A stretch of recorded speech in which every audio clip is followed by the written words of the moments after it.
What's going on, everybody? Dialerix TV back with another video, and in today's video we'll be discussing a potential blockbuster trade that Adam Silver and the NBA will have to ban immediately,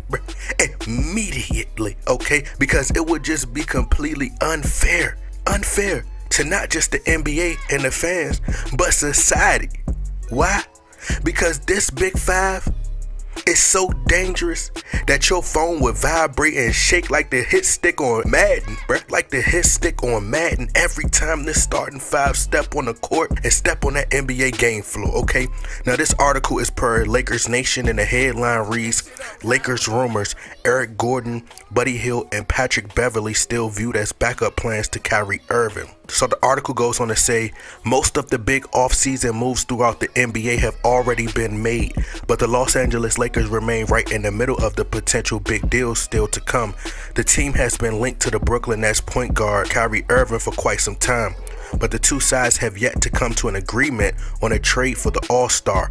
It says, while everything seems to be riding on a potential Irving trade for the Lakers, Rob Pelinka and the front office seem to be preparing themselves for the idea that it won't happen, and thus are lining up potential backup deals. In an appearance on Get Up, ESPN's Adrian Wojnarowski mentioned the likes of Eric Gordon, Buddy Hield, and Patrick Beverley as players the Lakers could look towards if the Irving deal doesn't happen, but also added the Irving trade isn't dead just yet. He says, quote, I think the Lakers will make a deal, maybe more than one deal. It may not be for Kyrie Irving, it may not be for an all-star NBA player, an all-NBA player, or an all-star, but players like Eric Gordon in Houston, Buddy Hield in Indiana, players like Patrick Beverley who came to the Jazz in a trade from Minnesota, who are role players on winning teams. It says, what is the price for those kind of moves? I think they're going to continue to be active on all those things. It's not completely dead with Brooklyn, but I think so much depends on what happens with Kevin Durant. The Nets are more focused on trying to find a deal for KD before they would even move Kyrie Irving, and I think there's a good chance Kyrie Irving is back in Brooklyn to start the season if Kevin Durant is back in Brooklyn. He says, but I don't think the Lakers are done. I think they're trying to find deals that allow them to improve without gassing all their assets. I think teams feel like when LeBron is putting pressure on the front office, on the organization, teams are asking for a lot to do a deal with the Lakers. Rob Pelinka is trying to keep from trading the 2027 and 2029 unprotected first round picks that obviously LeBron James doesn't value greatly because he may not be around, or again, he wants to win now, and that's the balance of being in the front office versus having to serve the fact that you got LeBron James still playing at an incredibly high level at an age we've never seen people play at before, and you hope you have a healthy Anthony Davis back. So if you guys would like to read the full article, the link is in the description box. Now, as a general manager, I think that Rob Pelinka has done a phenomenal job up until this point. It really doesn't make sense to trade the 2027 and 2029 first round picks, especially if they're unprotected.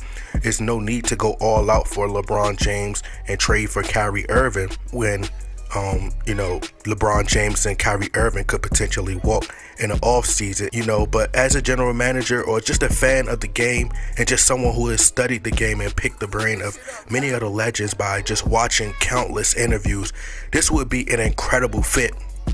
This would be an incredible fit. I think all of these guys, including AD and LeBron James, would be the perfect fit. However, I don't think that Patrick Beverley should be in the starting lineup, and honestly, I think that the Lakers, will stand a strong chance at acquiring Patrick Beverley, because I think eventually Patrick Beverley will go to the Utah Jazz front office and request that they buy him out. And if I'm the Lakers, I would make sure that this is a priority, that I get Patrick Beverley. I think the Lakers would need a point guard who's, he don't have to be a top point guard, but I think he'll be, but they need a point guard who could be a really great facilitator.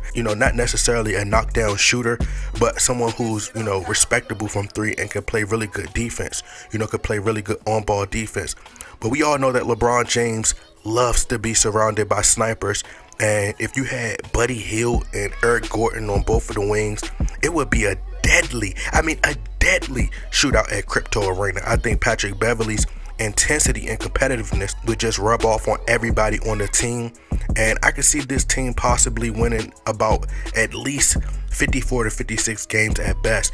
You know, I could really see them battling it out with the likes of the Golden State Warriors, the Nuggets, the Suns, the Grizzlies, the Mavericks, etc. A lot of the premier teams in the West. And I really think that it would be a luxury for not just LeBron, but for Buddy Hield to have another great shooter alongside him in the starting lineup, because I think it would take off enormous amounts of pressure off of Buddy Hield to have to perform, you know, every night. Because trust me, LeBron's sexual media will destroy you if you put on a poor performance, and they'll end up sending him death threats like they did with Danny Green.